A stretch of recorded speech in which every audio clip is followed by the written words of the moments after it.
Good evening, Little Masters, and welcome to episode 233 of the Prancing Pony Podcast, where we're walking in silence with bowed heads, seeing nothing and hearing nothing but the wind hissing in our ears. We'll be hearing something soon enough. Oh, yeah. Listener questions. Mm-hmm. So, folks, go ahead and pull up a bench in the common room. I'm Shawn Marchese, the Lord of the Mark, and I'm here with the man of the West, who senses the coming of another day of fear, Alan Sisto. Thank you, Shawn. Well, today we are taking a break from Frodo, Sam, and Gollum, and Smeagol, we won't forget him, to welcome a few of our patrons to join us for what is surprisingly our 17th quarterly Questions After Nightfall. Now, for those of you joining us for the first time, welcome. Here at the Prancing Pony Podcast, we are reading and talking our way through Tolkien's stories of Middle-earth, a few pages at a time. Usually. But once a quarter, we take a break from our read-through and welcome a few of our patrons to join us here in the common room and bring along some of their very best questions. Now, we never have any idea what they're going to ask us, so as always, Alan and I are going to be answering their questions as best we can with the resources available to us here in our recording nooks. And as with previous Questions After Nightfall episodes, aside from any possible edits for, nervous coughs or time spent flipping through pages while we look for an answer, we will be presenting this as it was recorded live. So everything you hear in this show will have been recorded during this session. And if you'd like to get in on the next one, go check out our Patreon page at patreon.com/prancingponypod. We record these Questions After Nightfall episodes every quarter, and we invite patrons at the Elrond's honorarium tier and higher to join us. It's just one of the many ways we say thank you to our patrons. Give them an opportunity to join us on the show, make us laugh, make us think, and occasionally, or maybe more often than occasionally, embarrass us, usually in the best possible way. Only in the best possible way, of course. Good, of course. All right. Well, Shawn, I believe we already have the order established for tonight, so who do we have up first? That's right, sir, we do. And our first questioner this evening is Marilyn. Marilyn, welcome. Hello, gentlemen. Good evening, everybody. This is Marilyn from Central Maine, and here's my question. Migration is a key component of human experience from the earliest days of our species. Certainly it was and is a major force in the history of England, and thus of its literature. One could say the history of Beleriand is composed of a series of migrations. But what about Middle-earth as we see it in the Second and Third Ages? What do you see as some of the notable migrations in Middle-earth? And what effects did they have on the world and the stories we know and love? Oh, wow. All right. That's a good question. I love that question, Marilyn. Thank you so much. Yeah. I can start this one, if you like, okay. Alan. I think I can let you do that. All right. First, I want to say, I know this is not the question because Marilyn's talking about the Second and Third Ages, but I do just want to give a shout out to a book that came out recently called Tolkien and the Classical World, which has an excellent essay on migration in the First Age. There's actually a really cool essay in there about the migration of the Edain into Beleriand and how that echoes real world history with the Germanic migrations into Europe, into the Roman Empire. Mm-hmm. Really, really cool essay for anybody who's interested in this topic, but it is First Age, so it doesn't answer Marilyn's question. I just had to get that shout out in there because I read that book and I really liked that book, and that I think was my favorite, or definitely one of my favorite essays in that book. So anyway. All right. Second and Third Age, Shawn. Or was that your way of giving me time to look something up? No. I'll do the Second and Third Age. I just had to get I'm that glad in you there. did. My little plug for that.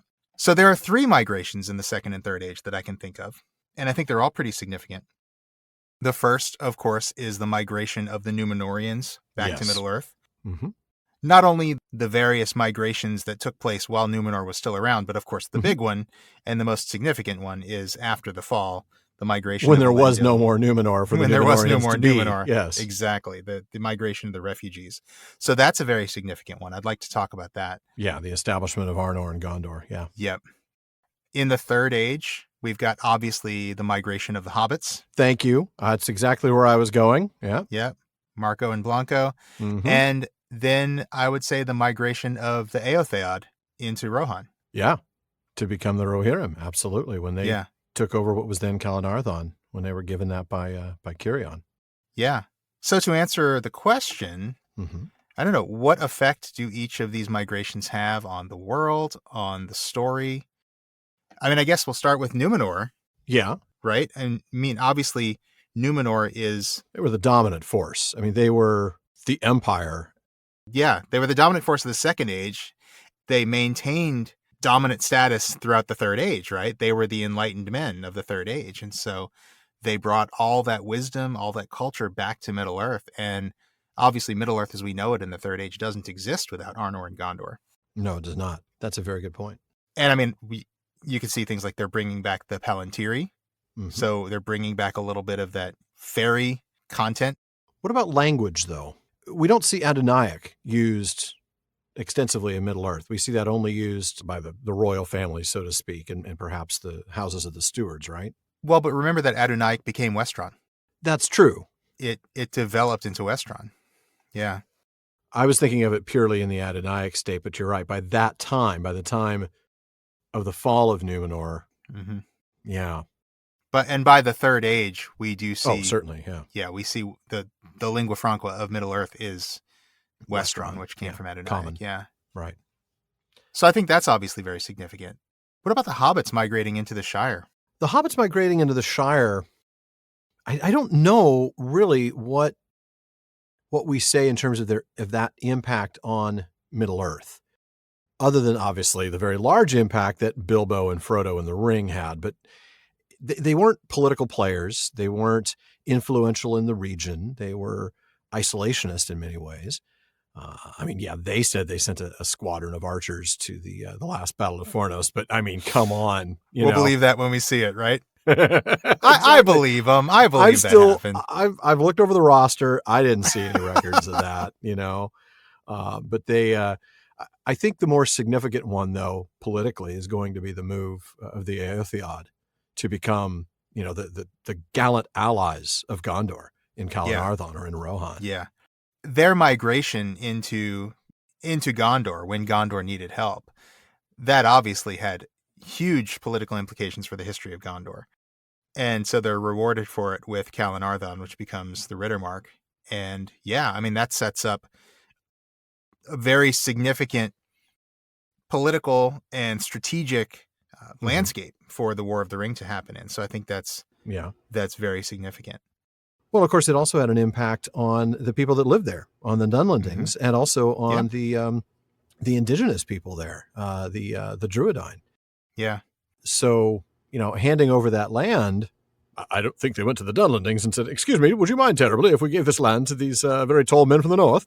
They definitely displaced them, and the Dunlendings definitely remembered it. Yes, they did, and Saruman capitalized on that when it came time for his hostilities against Rohan.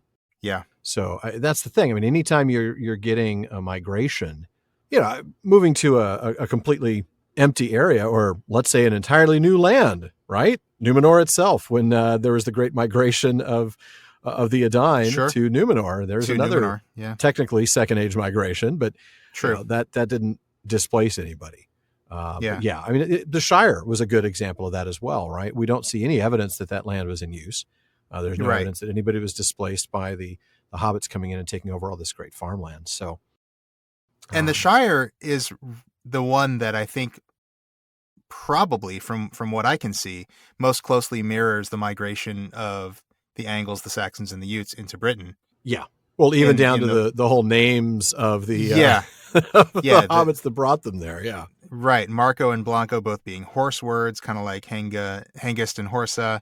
Right. You've got, the three different tribes of the hobbits, but you've also got them moving into a land that has been left behind by a superior culture. Yeah, there's certainly evidence of farmland, well-tilled earth and things like that were there. Right.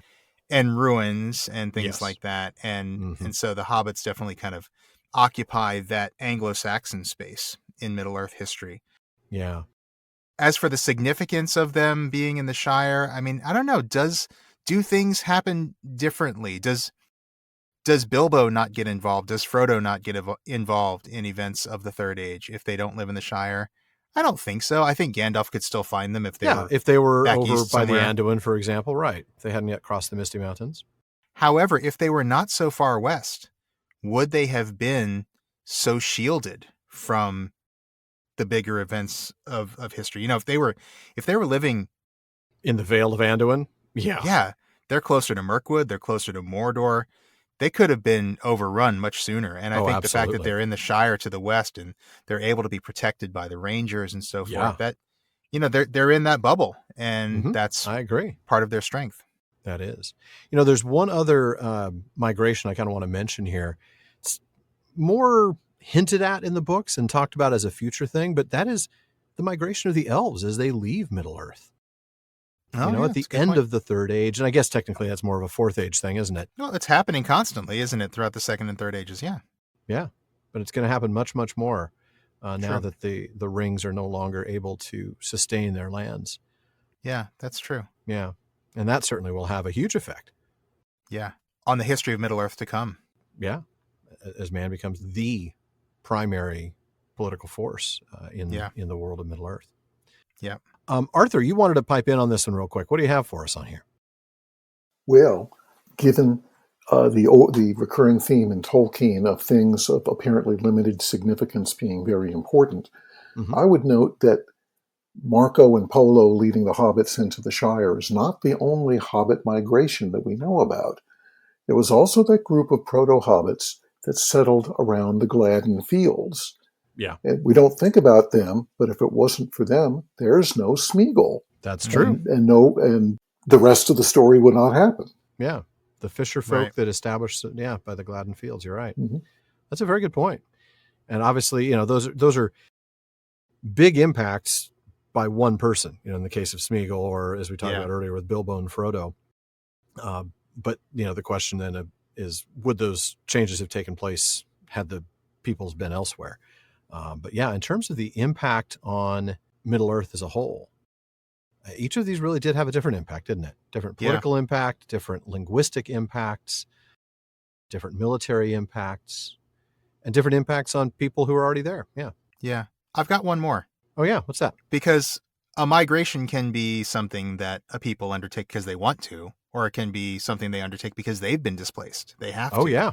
That's true. And when you start thinking about a forced migration, a diaspora, you start thinking about the dwarves. The dwarves. Think about the dwarves of Erebor and they're migrating west, just kind of taking up whatever jobs they could in the west, as Thorin talks about in the first chapter of The Hobbit. Heading to the Blue Mountains. Yeah, and think about the incredible impact that migration had on Bilbo getting involved in events of the Third Age and obviously, leading right into Frodo and the Quest of the Ring. So that's another really significant one that is a very indirect effect of a migration that they didn't choose, No, you're right. They did not choose to have the dragon come and kick them out of their home. Right. That's true. That's a very good question, Marilyn. Thank you for that. I liked it quite a bit. I did too. Shawn, who do we have up next? Well, next up we have Arthur. Arthur. Good evening. This is Arthur coming to you from his secret lair in Maryland. Good evening, sir. We'll keep your place a secret, I promise. Thank you. And I have chosen not to ask why, if Frodo and Sam, after the occurrences at Mount Doom, said, "Let us forgive Smeagol, because without him the quest would have been in vain," why they didn't ask that minstrel at the Fields of Cormallen to sing the song of Six-Molered Gollum and the Banana Peel of Doom. Oh, that would have been great. Six-Molered Gollum. But speaking of the events of Mount Doom, people talk a lot about Frodo's state of mind after that event. Yes. And I've heard people say he was depressed because he failed or he had PTSD. And I'm thinking about in chapter 2, The Shadow of the Past, where Gandalf said, Frodo asks, "Why didn't you make Bilbo get rid of the ring?" And Gandalf says, "I could not force him to do this. I could not make you do this except by force, which would break your mind." Right. So first of all, we know that Frodo, in fact, did lose the ring by force. And I always ask myself, first of all, how does Gandalf know this? Because how many people lost their rings by force? The 3 elven rings were never lost.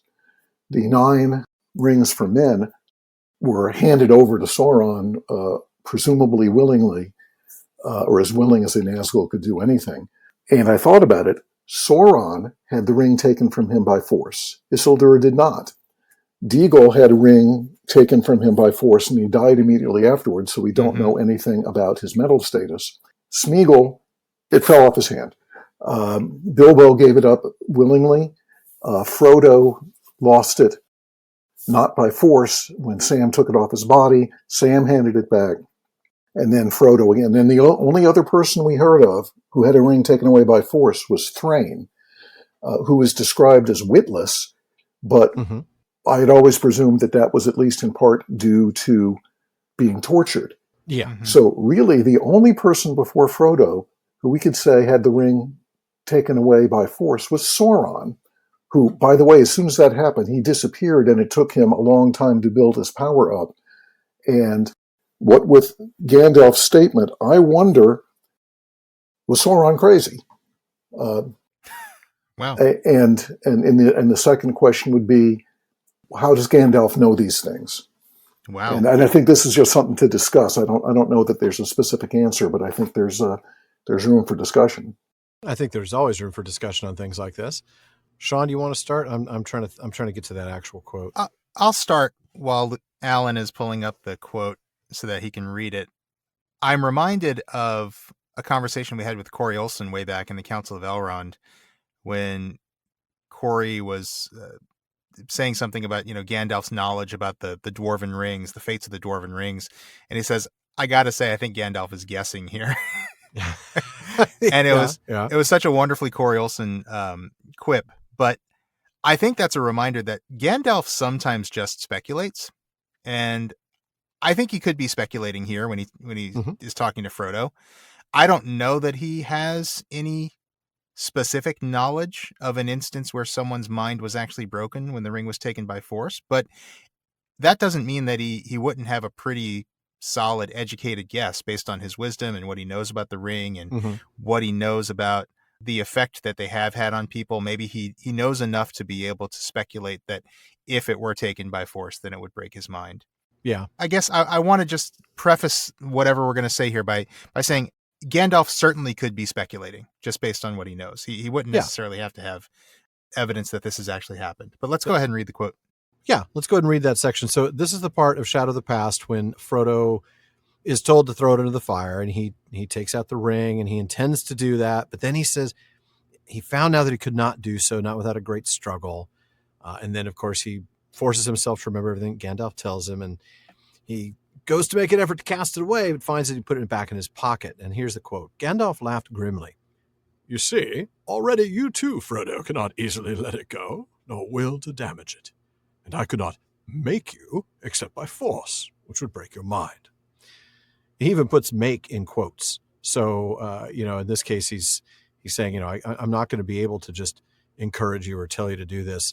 I'd have to make you, but I can't make you except by force, and that would be a problem.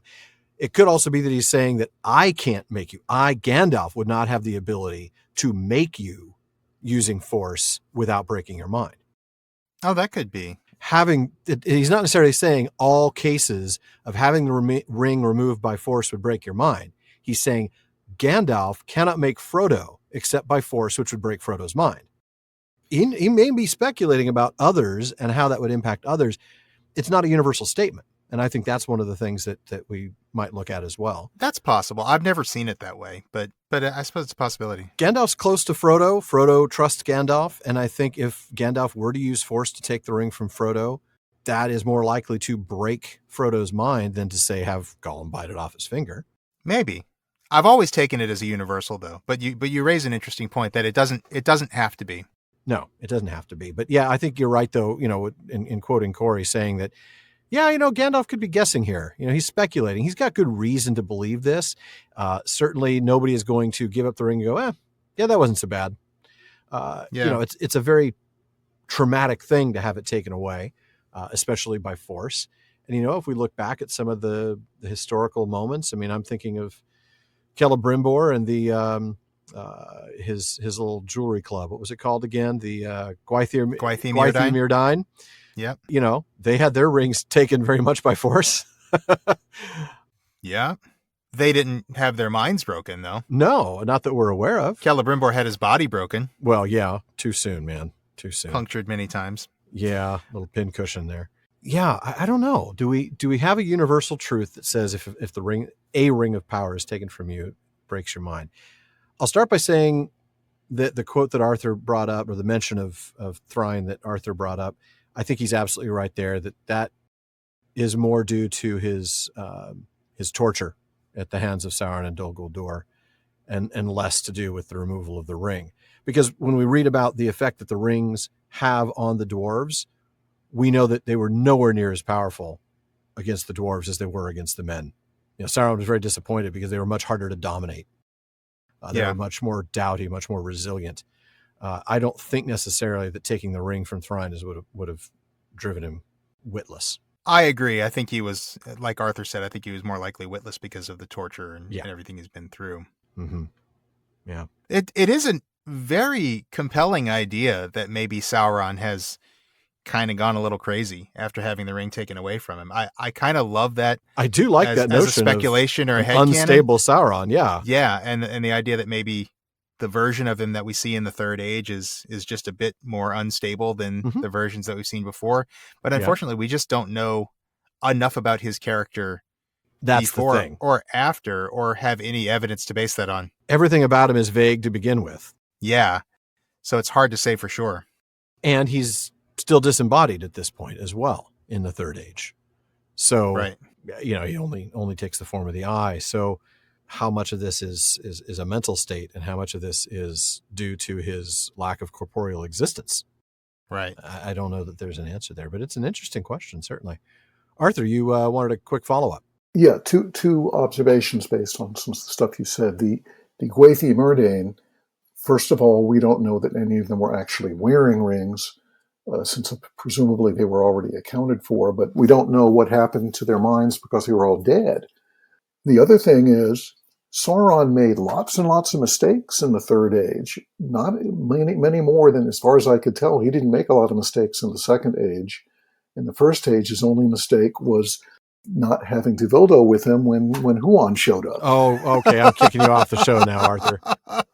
So it is possible that Sauron's mistakes in the Third Age, not acknowledging the possibility of people wanting to destroy the ring, maybe that he wasn't as sharp as he had been before the ring was taken from him by force. So I wonder about that. I wonder, though, if that's just not having the ring in his possession. Less about how it was taken from him and more about the fact that it simply was taken from him. Because he poured so much of his power into the ring, the absence of that ring limited his abilities. And I think that's, a big part of it. Also, I want to clarify, I talked about, Sauron not having a corporeal existence. I'm talking about at the beginning of the Third Age and early on. Obviously, by the time we get to the War of the Ring, we know he's had a body of some kind for a while because Gollum's little line about 4 fingers on the black hand. Yeah, yeah. So we know that there is a form of one kind or another. We just don't see it other than that. So, yeah, Sauron definitely is a little more off than he was in the Second Age, but I'm going to attribute that to the fact that he doesn't have the ring, not to the method in which it was taken from him. And the fact that he's kind of against a wall in the Third Age. Oh, very much so. He's kind of desperate. He's already been beaten twice, really. Once by the army that he surrendered to, which was, he saw that as a victory, and in a way it was. Right. And then, of course, obviously the last alliance. And now here he is ready to face defeat one more time. Right. Not to mention by Daddy Iluvatar when he was sunk. The sea on Numenor. Mm-hmm. That's right. And not to mention at the War of Wrath when, his dungeons would have been, torn open and he would have had to go and apologize. Or the first time his dungeons were torn open by a woman with a really nice singing voice. Mm-hmm. Yeah, that'll do it every time. So he's lost a lot, actually. He has lost a lot, and he's probably getting a bit desperate at this point. He is very much getting desperate. I think you can tell. Yeah. Well, Shawn, who do we have up next after Arthur? Next up, we've got Diane. Welcome, Diane. Welcome. I said, hi, this is Diane from Philadelphia, where it is always sunny, except... Always. Welcome, Diane. Except right now. Hi. Well, I was thinking a lot about Gollum and Smeagol, and when we were learning about his history, Gandalf was talking about how Smeagol was very, very curious and wanted to know things. Yes. So then I'm thinking about how he meets up with Frodo and Sam, and they have him take him to Mordor. and he never asks why. And I found that odd. And so why didn't Smeagol ask why they were going to Mordor? And the follow-up would be, and if he had learned before they went into Mordor what the plan was, what would have happened then? Okay. All right. You know, there's a Nice part one. of me that thinks there was a moment where they told him, but I honestly can't find it. I can't remember exactly where it is. Yeah, same. I think we're just going to have to go on speculation on this one because I couldn't find anything. So, and be prepared to be proven wrong later this season if we get to it in the text, forget much later this season. We'll be proved wrong a week after this comes out. Right. Yeah. Somebody will point it out if there is a spot in there. We can't find it right now. Yeah, absolutely. But I guess let's start with the first question of why didn't he ask? I think he didn't want to know. I think there was a part of him. I think you're right. Yeah. Let's see. Let's put ourselves in Smeagol's mind. What does he think are the options? I think he thinks a little bit like Sauron, that the only thing Frodo's going to do with this is to go and take Sauron on. Yeah. And to become the new Dark Lord. Yeah. And in that situation, maybe Gollum is playing for a role in the court. He's trying to be the faithful servant who, can still get something out of this and still have some sort of power and proximity to the ring. Yeah. I don't think he thinks that Frodo's going to give it to Sauron. No, I don't think he does. And I don't think destroying it's even crossing his mind. I definitely don't think he thinks Frodo is going to give the ring to Sauron, because when Gollum has his little argument with himself, which we just covered in our last episode, one of the things that he says, and I'm looking at the text, it is actually Smeagol who says, not for him. Gollum says we must take it, and then Smeagol says not for him, meaning Sauron. Not for Sauron. Mm-hmm. So Smeagol / Gollum does not want Sauron to have the ring. So if he thought that Frodo was going to give the ring to Sauron, he would not help him. I think you're right then that he must think that the only option is that Frodo wants to go and take Sauron on. Yeah. Because again, nobody in their right mind would want to destroy this thing, according to Gollum, just like Sauron. No, it's a source of power. Why would you do that? Yeah, I think that's what's going on. I think he just doesn't want to know. He probably thinks that Frodo would not tell him. Right. So he doesn't bother asking. Yeah. He probably thinks to himself, like, if I wouldn't want somebody asking what I was planning to do with the Precious. So no, I'm not going to ask. Yeah. I think he realizes he's already sort of on thin ice, and he doesn't want to pry and get himself in a situation where, now that he's vowed to follow the Master of the Precious, where, he's kind of revealed his cards. Right. There is a bit when Frodo says, look, I'm purposing to enter Mordor. I shall go this way. And Gollum just loses it. He's like, great distress. No, master, no use that way. He says specifically, Sauron will eat us all if he gets it. He'll eat all the world. Keep it, nice master, and be kind to Smeagol. I think that tells us what Smeagol expects or wants Frodo to do at the very least. That's option one. Option two, he gets to in the next little bit of that paragraph. Don't let him have it. Or maybe, here's an idea, Smeagol says, go to take a nice vacation someplace and give it back to little Smeagol. Yes, give it back. We'll keep it safe. Do lots of good, especially to nice hobbits. Right. Obviously, he's revealed his cards right there. That's what he wants, is for Frodo to give it to him. But barring that, keep it and be nice. Don't give it to Sauron. Yeah. And I don't think destroying it even crosses his mind at this point. Yeah, I think that's right. I think he's probably hoping that Frodo is going to become the new Master of the Precious. Yeah. Or he himself is going to get a chance to get it back at some point. Well, he thinks that, right? I mean, that he definitely thinks that. He's definitely trying for that. Mm-hmm. But he probably thinks, well, I've encountered Sauron and he tortured me. I've encountered Frodo and he showed me mercy. Right. So I'm better off with the ring in Frodo's hands than with the ring in Sauron's hands. Exactly. So the longer I can keep it with Frodo, the better. Help Frodo keep the Precious, and if he becomes the new Dark Lord, wielder of the Precious, then at least he treats Smeagol better than Sauron would. That's true. Yeah. But maybe someday I get it back. That's definitely his end game. Yeah. Well, we know it's his end game. It's exactly what he wants to do. Yeah. It's what he was just, trying to plan for during the last chapter. So great question, though. And I think I am waiting to be proven wrong on that. But I think part of me is maybe allowing the movie to override the books, and because there's a hint. There is such a strong scene in the movie when Yeah. when Smeagol finds out, and I'm trying to think, is that based on a text in the book? I don't think so. So I don't think we find that out until much later. But I think you're right. Yeah.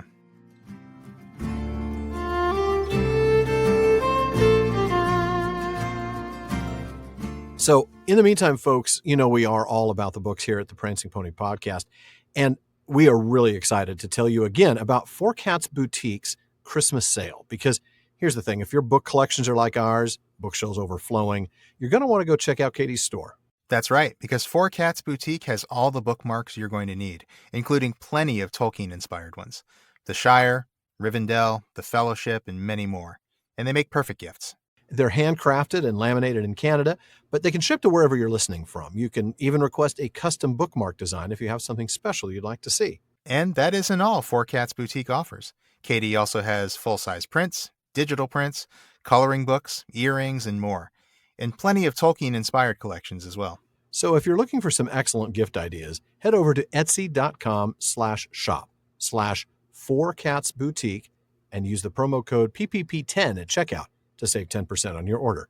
Now that's the number 4 and cats with a K, like Khazad-dûm or Khamûl. But I think we all know the Nazgul aren't getting anything but coal in their stockings. No, that's probably true. So again, that's Four Cats Boutique on Etsy, and be sure to use the promo code PPP10 at checkout.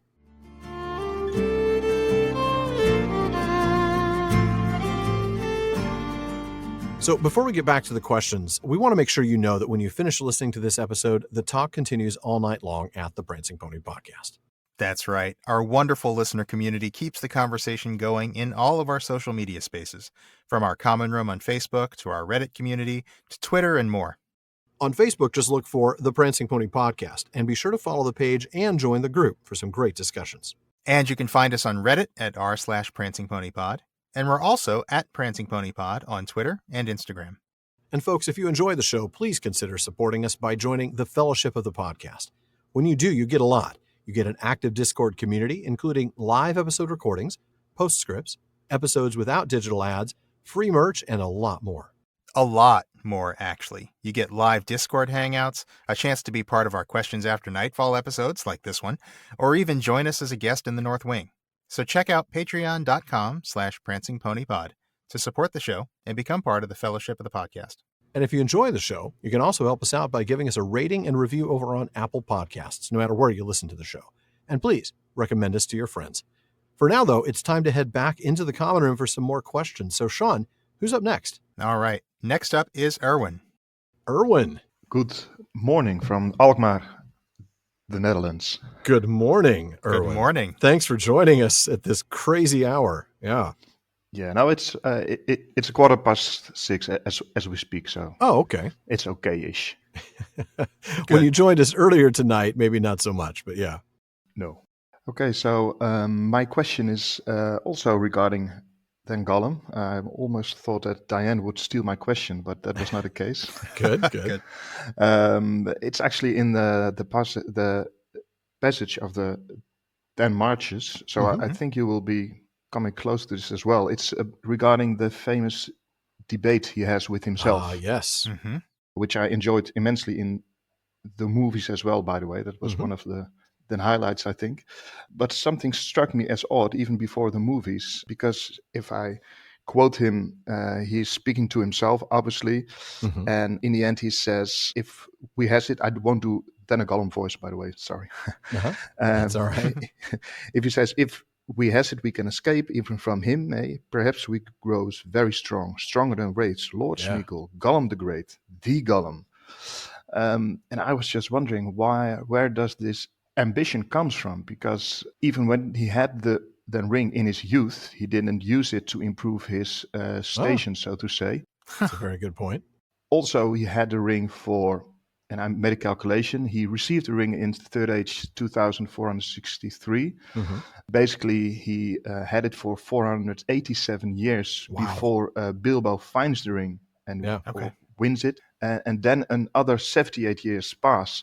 So he never attempted to, improve his station or to become a lord. Right. Or I just was wondering, where did he get this inspiration from? And I did some background check in History of Middle Earth and in the Readings Companion. I could not then find it, because I thought maybe it was an earlier idea of Mr. Tolkien, which somehow was then left in the book, so to say. So that was my discussion point. Okay. So that's a good question. That is a good question. Yeah, like he had the ring for so long. At no point did he become Lord Smeagol, Gollum the Great, or the Gollum. I mean, or the most precious Gollum, right? Right. I mean, okay, he ate fish every day, but it wasn't like he was like living the high life. No. What makes him think this time is going to be different? I wonder if he actually thinks that or not, though. Because remember, who's speaking here between the two of them? This is Gollum. This is speaking Gollum to Smeagol. talking to Smeagol. And Gollum is just trying to convince Smeagol here. So I wonder if this is more of well, I know we didn't do this last time, but it could be different this time. We could become Lord Smeagol, Gollum the Great, etc. Maybe it's a ploy, sort of an argumentation point, a last desperate sales pitch. Yes, exactly. Very much. Always be what closing. Can I do to get you into this conspiracy with That's me today? Right. What color do you want this in? Let me get my manager over here. Let me draw you these 4 squares. Yeah, let me see. Come on. Don't you want to be Gollum the Great? He's using like lifestyle marketing. That's right. Don't worry. We funny. can fit this into your budget. What payment do you want? That is really, really funny. I wonder. Yeah. Erwin's absolutely right. There's no like big drive. He's not a type A personality who's using this to take over the world. He's not becoming a rival to Sauron in the north. He's He's guy not under sitting on a throne of fish heads or anything. He's just killing stray goblins with his goblet. It's not the life he's living. No, it's not. So you're right. What does make him think it's going to be different? Now, before you pointed out that this is Gollum trying to convince Smeagol, I was wondering if it might be proximity to Mordor at this point. Ooh, maybe. You're right. We know that the ring has, a stronger effect on Frodo the closer he gets to Mount Doom. Yep. And I wonder if this is the first time that Gollum has been so close to Mordor and the ring at the same time. Because remember, the last time that he was in Mordor, when he was captured, he didn't have the ring at that point. He had already lost the ring. That's and right. as far as we know, he found the ring in the Anduin. Well, Deagle did. Sorry, Deagle. And then Smeagol found the ring in Deagle's dead hand. But then he goes west, right? He goes to the Misty Mountains. He doesn't go towards Mordor. So maybe this is the first time that he's ever been close to the ring and Mordor at the same time. So maybe that's part of it, but I don't even know if that's necessary. I think you're right. I think Gollum is ultimately trying to convince Smeagol here, and maybe he's just pulling out all the stops. He's just whatever it takes. Hyperbolic. Yeah. I mean, this is the fastest car in the world. Right. Whatever it takes to sell Smeagol on the idea of taking the ring and, escaping even from Sauron. Yeah. I mean, maybe the proximity to Mordor still has a little bit to do with it, but again, I don't think that's necessary. I think you can explain it well enough just with your argument that this is just an argument, a way of convincing it. Cool. All right. That was a fun one. It was. Thank you very much, Erwin. All right. Well, next up, we have got Becca. Becca, hello. Hello. I'm Becca from Oklahoma. Becca from Oklahoma. Does this mean you're also our Barlaman? Yes, that would be right. And you're that Becca? I am that Becca. I am the Barla Becca. And underneath this pile of mail that I'm pushing out of the way, I do have a question for both of you. All right. And depending on your answer, it's going to branch off a little bit.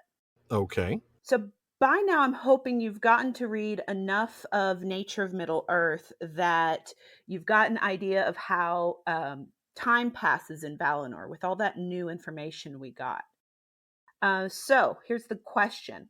With that information, do you think that the elves in Valinor fade? And if so, did Eärendil and Tuor fade? But if elves do not fade in Valinor, does this mean that Elrond now has a beard? I will never accept that Elrond has a beard. Yeah, I'm sorry. I'm going to have to pass on Elrond with a beard now. Rankin and Bass gave him a beard, and I think it's the most... No, I can't do it. Sorry. Círdan has a few whiskers, right? I mean, he's got a little bit of a beard going. Círdan, yeah, for sure. But, he's also quite old. Some have theorized that he's at least, second generation, not necessarily one of the original 144, but, of the first round of kids.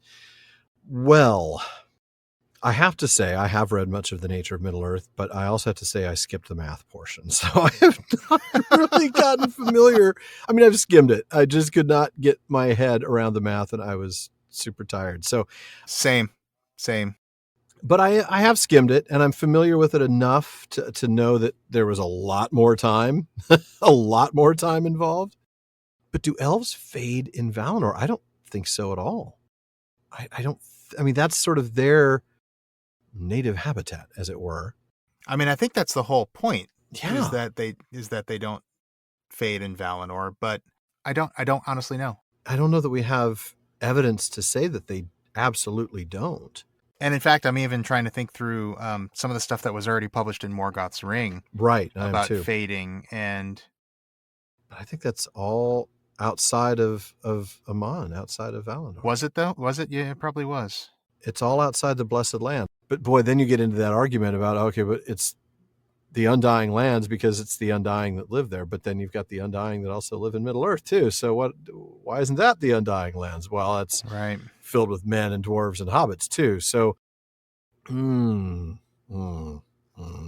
All right. So as we've been looking here, I've actually found some stuff in Morgoth's Ring that I think is informative here. We'll start from that. Yeah, just in regards to whether the fading happens in Aman, and whether it's a factor there at all. So there is first something in the commentary to the Athrabeth in Morgoth's Ring that says, as ages passed, the dominance of their Fëanor ever increased, consuming their bodies. The end of this process is their fading, for the body becomes at last, as it were, a mere memory held by the Fëa, and that end has already been achieved in many regions of Middle-earth, so that the elves are indeed deathless and may not be destroyed or changed. So that tells us that fading had taken place in many regions of Middle-earth. Remember, Middle-earth just refers to the main continent, the mortal lands. Right. Middle-earth does not include Valinor. So I think that's the first thing that we need to look at. The second thing that we need to look at is in the commentary on the Annals of Aman, where we are told, and this is paragraph 23, if you recall those paragraphs are numbered. Oh, yeah. Yep. That all life in Aman was free from any fading or withering, and free of blight and sickness. No fading, no withering. There it is, right there. No fading, no withering. So I think we can take from these two things that the fading did not take place in Aman. Or if it did, it took place at such a minuscule rate that it was unnoticeable. Yeah, that's possible. So I think we need to assume that any elf living in Aman is not going to fade. Right. And thus it is truly the Undying Lands for them, the unfading lands for them. So what does that mean for Tuor and Eärendil? Well, they are counted among elven kind, so I think they're given a different fate than men. Mm-hmm. So I don't think they're going to be given a third fate somewhere in the middle. I think we have to assume that there is no third. We know that no third fate is possible, right? That's the whole point, right? The half elven had to make a choice. They did. And I know Tuor was not half elven, but Tuor was, as far as we know, was given the fate of elves. Right. Yeah, we are said that it is told that he was given the fate of the elves. So that means that he would then not fade. And it would have to be that way, or he would have died even quicker, right? We talk about what happens to mortals in Aman, Frodo being given the gift of being able to go to the Undying Lands for a brief moment of healing. But, essentially he's going to kind of burn out like a moth in a flame. This is a place that's not for mortals. And hence, I'm going to say Tuor and Eärendil are not mortals anymore in that sense. Right. I agree. They become elves at that time. Yeah, they absolutely do. Especially Eärendil. I mean, he now has a mission, right? He's up there in Vingalot, after having slayed Encalagon. He's got a job, shuffling Venus around, giving us all a little bit of Morning Star and Evening Star. Star. Right. That's right. We need that.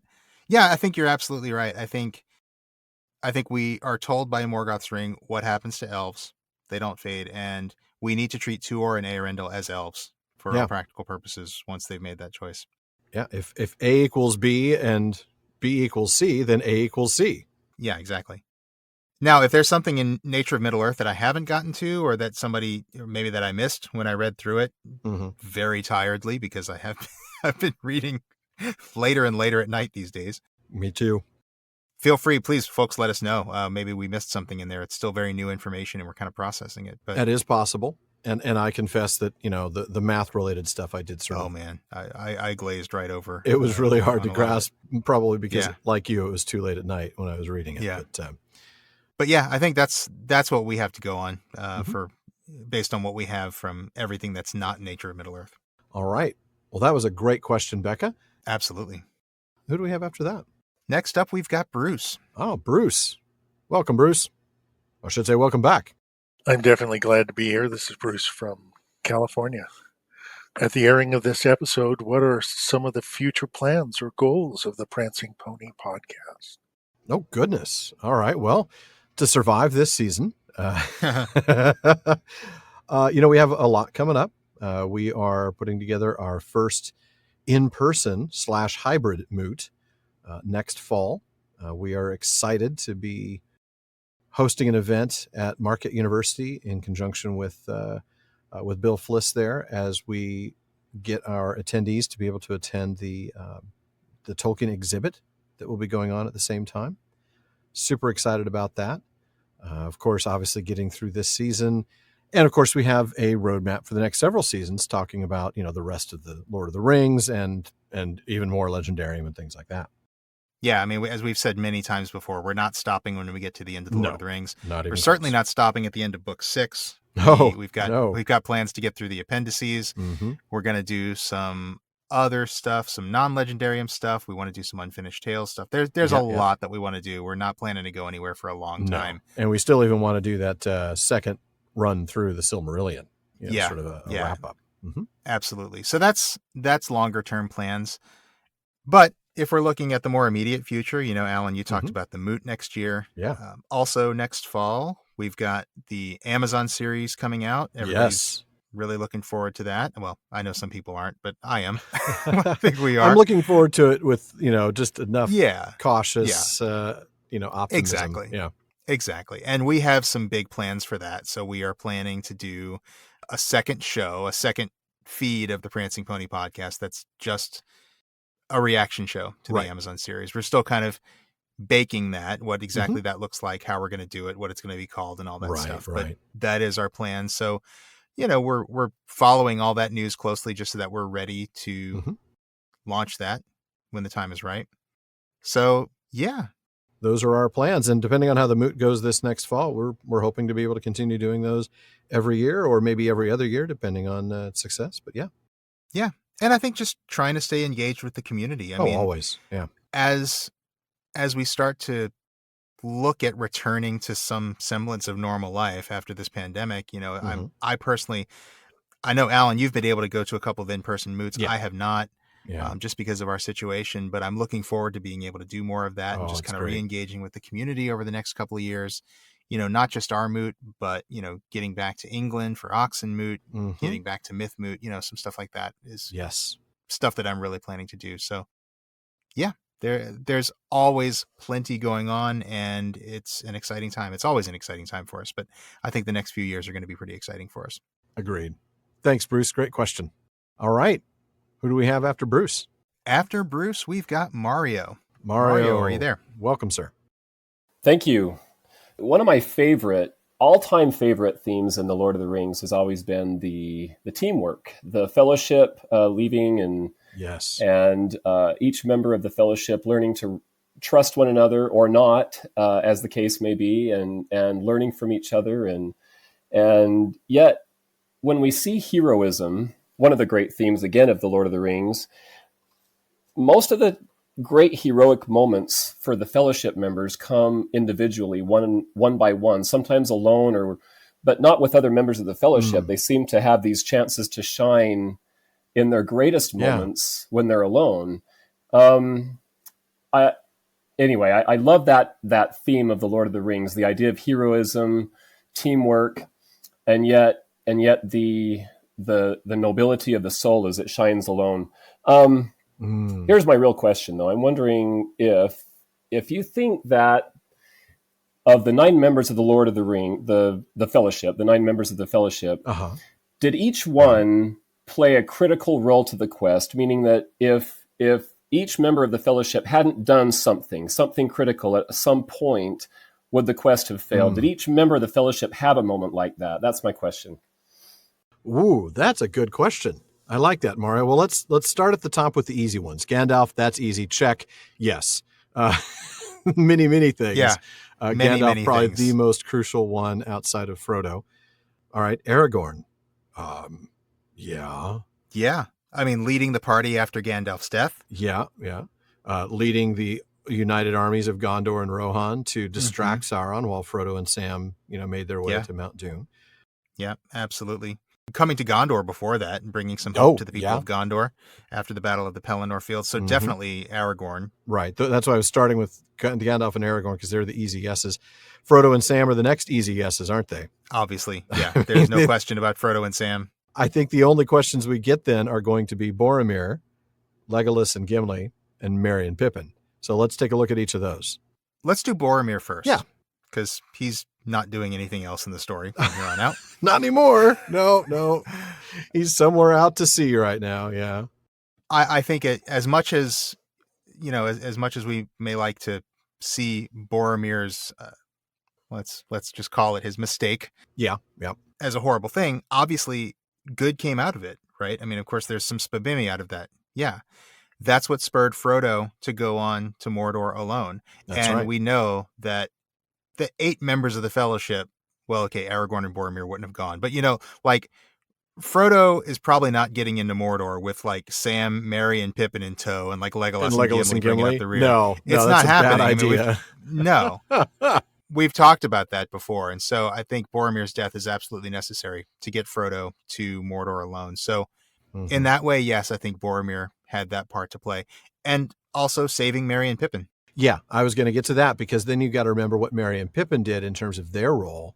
Merry and Pippin, now I know we're looking at, I said them together because I'm looking at what they did together first before what they did individually, right? They end up taken by the Uruk-hai eventually. I mean, yeah, Boromir saved them, but really they were only going to get captured. He didn't know that that he was saving them. I mean, they were going to get captured, not killed. So he could have done nothing and the same thing would have happened. But right. Huh. Merry and Pippin. But they were touched by that and they were affected by that. They were affected by that. You're right. Even though it didn't change the outcome of their capture by the Uruk-hai, it definitely changed their, like you said, their outlook and their perspective. And it definitely shaped the way they wanted to have an impact now as well. So Merry and Pippin, their involvement in getting Fangorn involved and critical, shutting down Saruman.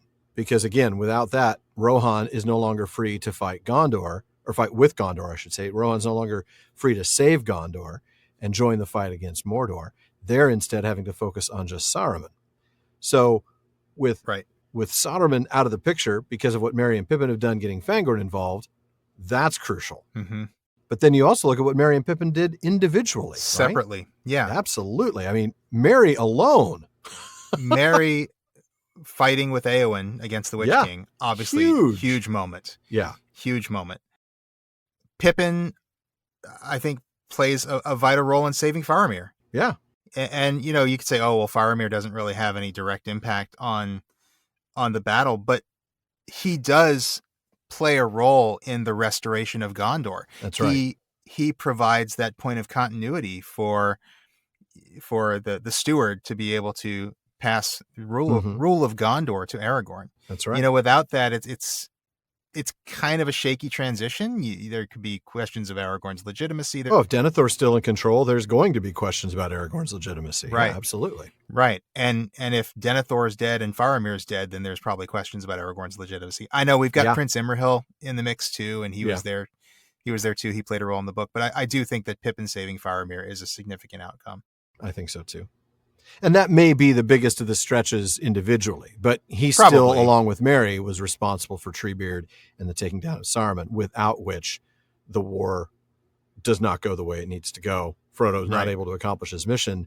because now Sauron is able to focus his energies and his forces internally instead of externally at the Black Gate. Right. Yeah. So that just leaves Legolas and Gimli. Mm-hmm. So let's think. I don't know. That's a tough one.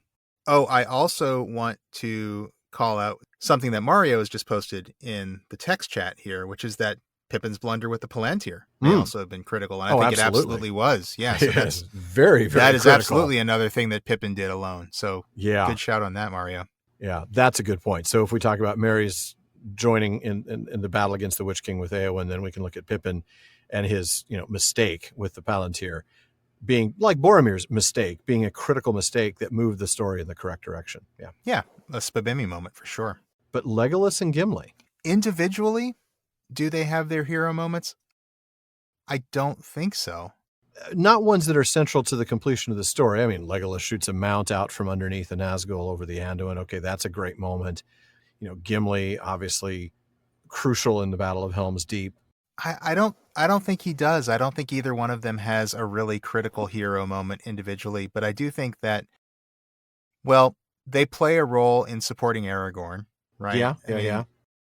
Aragorn has them. Of course, he also has the Grey Company on the Path of the Dead, so it's not like it's not like in the film where it's just the three of them. But I also think that it's significant that they're there to represent their races. That's the thing. Legolas is the only elf. Gimli is the only dwarf. And do they get a hero moment the way the other characters do? No, but their presence shows that all of Middle-earth is in this together. And I don't know if that validates or invalidates Mario's question. Because it is kind of like one of those togetherness things as opposed to individual hero moments. Yeah, you're right. I think that's what they do. I don't think that they have a hero moment, but I think that their role is just to be representatives of their people. Yeah, I think so. I'm trying to think if there's any moment where having an elf and a dwarf in the party accomplishes anything. I mean, it certainly gets the attention of the Rohirrim that they've got an elf and a dwarf in the party. That it does. I don't know that that's really a significant win or anything. In other words, is there anything that happens that without them, the ultimate objective fails? Either the ring isn't destroyed or the ring is destroyed, but Aragorn isn't able to come into the kingship of Gondor. I don't know that the answer is... I don't think there is. Is yes. Mario, you have a little bit of a follow-up on that. Thank you for the discussion. I love that. And you kind of came to the same conclusion that I had when I was thinking on this. And I'm glad you spent so much time on Boromir. He's actually the reason why I asked the question, is because I love Boromir's story.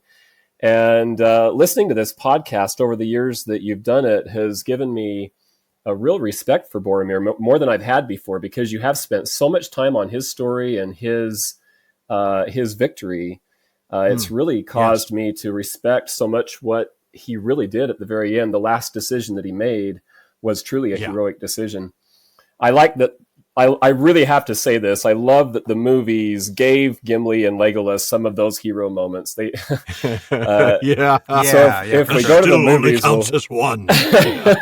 One of the best ones. Well, Alan and Shawn, you have, I've always had respect and a fascination for this story, but you have given it an element of fun for me that I want to thank you for that. I've loved your podcast and how much it has made me enjoy The Lord of the Rings on a whole different level, because you've really made it fun. Thank you. Oh, that's great. Thank you. That is awesome. Such an Thank encouragement. You, Mario. That was really one of our goals from the outset, was to make this an enjoyable thing, and for people to find their love of The Lord of the Rings again. Yeah. So much fun. Well, that was a great question. And we really did get stumped on Legolas and Gimli, but yeah, you're right. I don't think at the end of the day, we can point to any one thing they did as being a fail-safe sort of moment, where if they don't do it, the quest ends. Right. But everybody else, absolutely. Everybody else has that moment.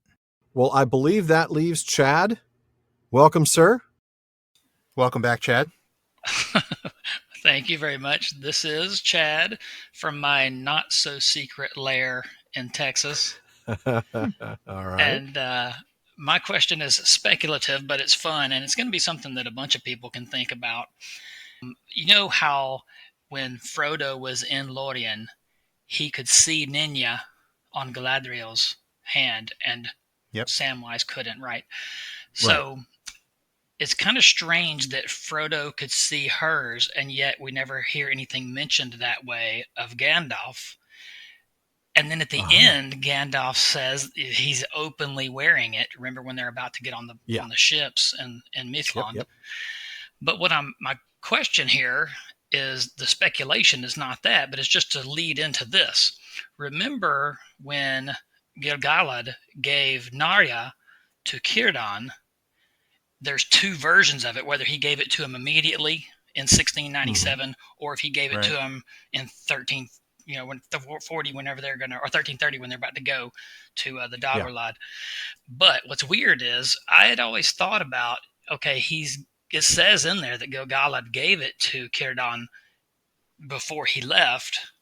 And I was thinking to myself, that's in order to protect it and keep it from being lost in case he happened to get killed, which actually does happen. Exactly, yeah.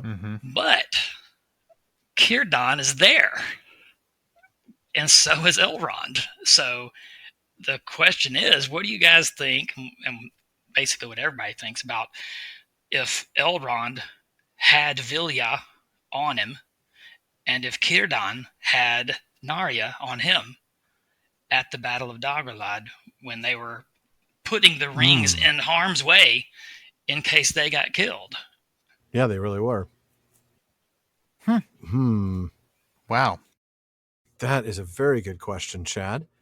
That is a good question. Thinking of the timeline, well, certainly Círdan will not have given it to Gandalf at that point because Gandalf's not in Middle-earth yet. That happens at Third Age 1000. So that's not an option. He either has it on his person or he has, put it in a safe place during the battle. How close to the battle primary, how close to the front line would Círdan have been? I'm looking at Otrapada right now because I think it's... I'm sure he did. I mean, he's Círdan. He's, Oh, wait, that's right. No, there's a line in the Council of Elrond. Elrond is saying that, Isildur took the ring, but few marked what Isildur did. He alone stood by his father in that last mortal contest, and by Gil-galad, only Círdan stood and I. So he was on the front line. There you go. Okay. Front line for sure. That's what I was thinking of. Okay. So cool. Gil-galad giving it to Círdan and saying, keep this safe. And Círdan saying, I'll stand right next to you. Yeah. That's a bit like Indiana Jones taking his father's diary to Germany. Yeah. And then Elrond, of course, standing next to them. Like 2 of the 3 rings are right here. And right. I don't know. The rings, I don't think, would have given any significant power in battle. That wasn't their function, was it? They were preservationists in nature, right? Well, I'm not sure we have a really firm answer to give on this one. I mean, by that point, at the end of the Second Age, Elrond would have had his ring and Círdan would have had Gil-galad's ring, the ring Narya that he would later give to Gandalf. Did they have them with them on the front line? I don't know. My first thought is that they wouldn't have necessarily had a tremendous power in battle, so maybe they would have left them at their individual realms. Círdan might have left his safely in the Grey Havens. Elrond might have left his safely in Imladris, because they might not have done much in a battle situation. Yeah, their power was preservative. It wasn't really, it wasn't going to convey fighting skill. I mean, Narya, maybe that was the Ring of Fire, and it's to kindle hearts and things like that. So maybe that has like a morale Maybe you could boost. use that for morale on the battlefield. Yeah, that's about the only advantage I can think of. But we don't have any text to give us an answer either way, so we're just having to speculate on that. I would think that since Gil-galad gave it to Círdan to keep safe, that Círdan might have left it at the Grey Haven specifically for that purpose. Maybe so. In the hopes of being able to give it back to Gil-galad, who, of course, he couldn't at that point. Yeah, I mean, there's nothing that says that they actually wore the rings into battle. Right. So there's no reason to assume that they did. What if they had? I mean, like, what if they do and they just go to battle wearing the rings just because they're like, we're going to be fine. We're going to win this thing. It's going to be okay. I don't know. I don't know. Does that change that? Does that change the outcome of the battle? Does it change what Sauron does? I mean, Gil-galad and Eärendil, both dying and yet together taking down Sauron, enabling Isildur to cut the ring from Sauron's finger. I don't think it changes that. No, I don't think it does. It's a very interesting question. I don't is. think we have really anything to go on. Nothing to go on. I mean, it's at this point just guesses. If they really wanted to keep him safe, they left him at home. Yeah. If they took him into battle, maybe they're just playing dangerously. Yeah, and thinking that it must be worth the risk. Arthur, you had a comment on this? I note, as you said, that the powers of the rings were preservative. And the Ring of Fire, we note that Sauron used fire as a weapon, and perhaps its power was to defend against fiery weapons or something. I would also imagine that Elrond, now that he's learning to use the powers of Vilya, is terrifying the armies of Mordor by making the entire area smell like elves. Of course. How did I know? How did I know we were going to get good question laced with that? Would joke? Do it. Yeah, that would absolutely do it. That would. Oh goodness. Yeah. You know, I don't know. Narya, Ring of Fire, maybe. I mean, we know certainly.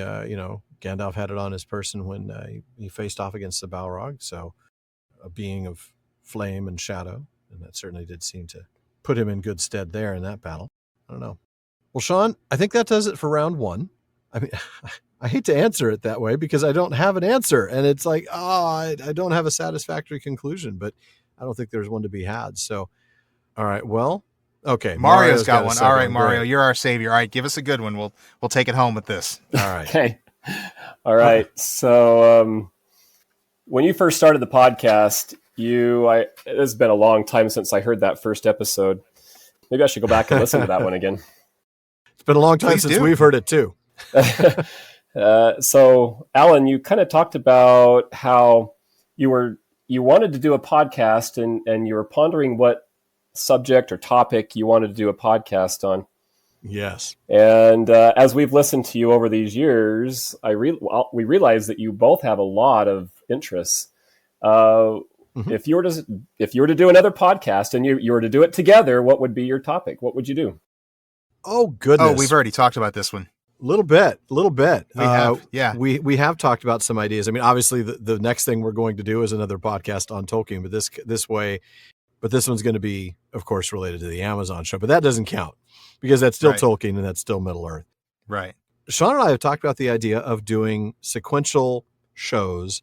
One, him walking me through Dune, so I would be the new reader and he would be the experienced reader, and we would do what we've been doing for Tolkien, but through Dune. And then we would flip it on its ear, and he would be the new reader, and I'd be the experienced reader taking him through the Foundation series from Isaac Asimov. Yep. And we would absolutely love to have the time to do that. It'd be so much fun. Those are our two favorite alternate universes outside of Middle Earth. And, we both talk the other one up about them a lot. And I think that would be a lot of fun. And it would be very different flavor because here, of course, we both, are very knowledgeable about Tolkien's works. We're both very well versed and steeped in it. But when it comes to those two, yeah, I've read Dune once, but, Shawn is embedded in that universe. And I read the Foundation series every couple of years, and Shawn's never read it. So it would be very much experienced with new and walking somebody through it. I think that'd be a lot of fun. I think that would be a lot of fun, and that's the one I keep coming back to. Mm-hmm. When we're done with this, that's what we need to do, and that's what I would like to do. I would too. And I think it would be really cool because not only is it going to have the thing you just talked about, where it's going to be one of us is more experienced and is walking the other through it. Yeah. But I think that, like for me personally with Dune, I still have a lot to discover about Dune because I have not read biographies of Frank Herbert. Like there's one by his son that's kind of a more personal biography, and then there's one that's a bit more of a literary biography by an author named Tim O'Reilly. I haven't read the O'Reilly book at all, so I've got a lot to learn about Frank Herbert's life. There's not quite as much critical stuff written about. Well, there's not nearly as much critical stuff written about Dune as there is about I think when you're comparing that to anything about Middle Earth, the answer is going to be there's not as much. Yeah. So I think and I don't know how it is for Foundation, but I think what makes that really exciting for a Dune podcast is we won't have as much to go on. I think there would be a lot more speculation. I think there would be a lot more learning as we go. Even I would be learning, even though I'm kind of the quote unquote experienced Dune fan, only because I've read all of Frank Herbert's books and some of the ones by his son. I don't know. Is Foundation the same way? There's not really a lot of critical stuff written about Foundation. Yeah, I don't think there's as much. Well, certainly not as much as there is on Middle Earth. And I actually have not come across any, critical works about Foundation trilogy or the Foundation series at large. But I also haven't honestly looked, and I'm sure there's some out there. We've been doing so much with Tolkien for right. all our lives that, that's where we've been focusing. But yeah, we wouldn't be able to follow this format, right? It would definitely have to be a lot more discussion, a lot more speculation. It would be a lot of fun. And yeah, I think like you talked about learning something new every time you read Dune, just like we learn something new about Tolkien every time we read it, I would be learning more as well. Even on my last read through, there were little bits and pieces that I pulled together that I hadn't caught before. And I think that'd be a lot of fun. It's a shame we can't do these two podcasts now. Oh, wouldn't it be great? Yeah. When there's Dune movies coming out. I know, and Foundation series I know. The timing's kind of perfect. It really would be. Sadly, we're a bit busy with the Prancing Pony podcast. We're mortal men and only have, X number of hours per day. Mario, you've got a follow-up on that real quick? Yeah, I will commit right here and now. If you're going to do a Foundation podcast, I will actually read that series. It's been on my shelf for 25 years and I haven't picked it up, but I will do that. Good. I'm glad to hear that. Awesome. I know many of our listeners love that series, just like many of our listeners also love Dune. I think both of those authors are tremendous examples of sub-creators, of people creating entire believable universes. And I think that's one of the reasons why you and I both like those so very much. Yeah, very much. And I think there's a lot there to discover. Like you said, we couldn't do the same format, but I think we'd have a lot to talk about in those universes. I think we would. Well, folks, anybody else with one last question for the second round? All right, Bruce, fire away. Shawn, why do you like Eärendil so very, very much? Oh, that's a great question. I love it. It's a good question. And I guess I'm on my own with this one. Well, you don't want my answer. So I was a relatively new Tolkien reader. I hadn't read the biography and all that stuff. I'd read The Hobbit, Lord of the Rings, The Silmarillion, Unfinished Tales. I was still my late teens, early 20s when I first fell in love with the character of Eärendil. And what it was that first caught my attention was the realization that the entire story of the Silmarillion is one long build-up to Eärendil's journey. Yep, right. You are right. Eärendil is the culmination of the First Age. Yes. And then the entire story of the Third Age, and the Second Age too, though there's not as much there, but the entire story after that is all what happens to the descendants of Eärendil.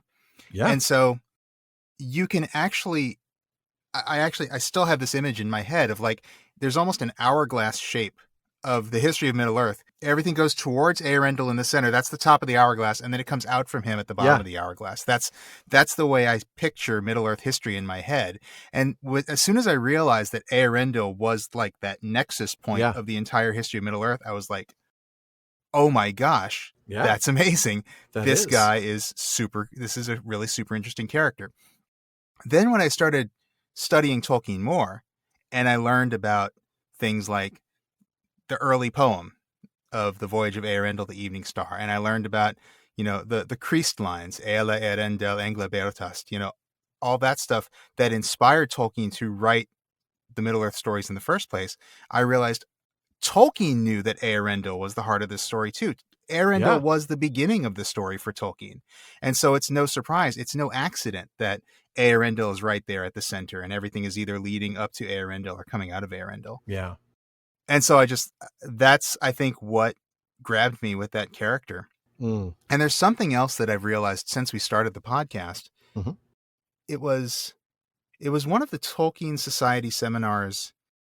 I think it was earlier this year. Do you remember the one that Verlin Flieger gave a talk at? I do remember it only because I was unable to attend and it killed me. Oh, were you? Yeah. Oh, man. It was either earlier this year or late 2020. I think it was early 2021. And she talked about the fact that Eärendil is kind of like the center of everything. Tolkien's constantly referring to Eärendil. He has Bilbo sing about Eärendil. He's he is this kind of nexus point for the history. I think she even, used a description similar to mine, not the hourglass image or anything, but, she kind of talked about it in that way with everything leading up to him or coming out of him. Mm-hmm. And she pointed out that, and despite all of that, Eärendil's story is never told. Yeah. We get just this brief outline of his story in the end of the Silmarillion, but that's it. We never get any of the lays or any of the big epic poems that we thought we were going to get of Eärendil. You're right. And I think that's really cool. He's like this enigma. And I think that's why I like him so much. He's so important to the Legendarium, and yet he is constantly out of reach. And I guess some people would find that unfulfilling, but I think it's really cool. I think so too. So yeah, that's my story of why I love Eärendil so much. But Bruce, thanks for asking. It is kind of a weird thing, and I know it's become kind of a joke for all of us that I'm so obsessed with him, but yeah. I am. It's a really cool thing. I like that question because I didn't have to answer any bit of it. Isn't it great? Yeah. You like absolutely. That? More of those in the next one. Yeah, absolutely. There will be. And folks, that does wrap it up for another episode of the Prancing Pony Podcast. And it also wraps it up for us for 2021. Now, we'll be taking the next 2 weeks off to enjoy the holidays with our families, but please be sure to join us again on January 9th when we will pick up the text again with part 1 of The Black Gate is Closed. Oh, I'm sure Sam's gaffer would have a thing or two to say if he could see him there. Mm-hmm.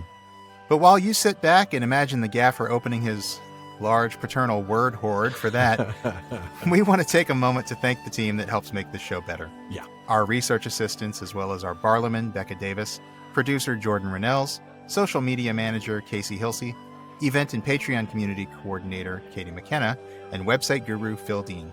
And speaking of the website, please make sure to give us a visit there at theprancingponypodcast.com. We've got show notes, hilarious outtakes, Prancing Pony ponderings, and our online storefront where you can get all sorts of PPP merch. And definitely check out our library page. Oh, yeah. You know we love the books here at the Prancing Pony Podcast, and we've provided links for you to get nearly every book we mention on the show. And we do get a few pennies from the purchases you make there, so thank you. Indeed. And we also want to take the time to thank some more really important people. Our patrons at the Kierdan's contribution tier.